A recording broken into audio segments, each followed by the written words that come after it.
paytaxt, Təbriz. İlk dayanacağımız Təbriz. Qaynar bazarları ve inanılmaz memarlığı ile meşhur olan Təbriz, Əs Duygular Bayramıdır. Sonra qədim ənənələrin müasir həyatla qovuşduğu Tehrana səyahət edin. Canlı küçəlerde gəzin ve bu nəhəng şəhərin nəbzini hiss edin. Ardabil bizi sakit mənzərələri və tarixi yerləri ilə çağırır. Möhtəşəm Şeyx Səfiyyəddin xəndanəgahını və türbəsini qaçırmayın.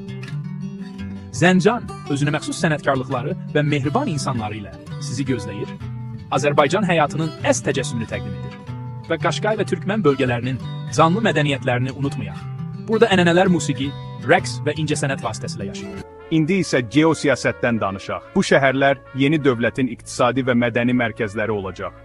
İran əhəmiyyətli ərazisini və təsirini itirir. Bu, İran üçün böyük bir zərbə ola bilər və bölgədəki güc balansını dəyişdirə bilər. İranın daxili siyasətində və iqtisadiyyatında ciddi dəyişikliklər ola bilər. Bu arada, Türkiyə və Azərbaycan yeni müttəfiqlərini dəstəkləyərək sevinirlər. Bu, onların regional gücünü artıracaq və yeni iqtisadi və siyasi imkanlar yaradacaq.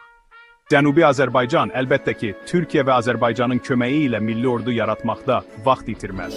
Bu, onların təhlükəsizliyini təmin edəcək və bölgədəki güc balansını dəyişdirəcək. Araz çayı üzərindən yeni magistral yollar və körpülər Cənubi Azərbaycanı Türkiyə və Azərbaycanla birləşdirərək əlaqəni gücləndirəcək.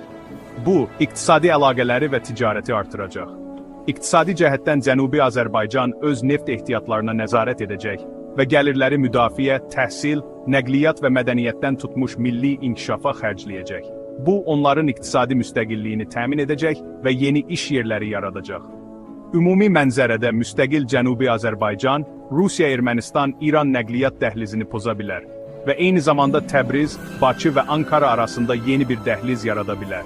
Regional dinamikaya təsir göstərə bilər. Bu, bölgədəki ticarət və iqtisadi əlaqələri dəyişdirə bilər.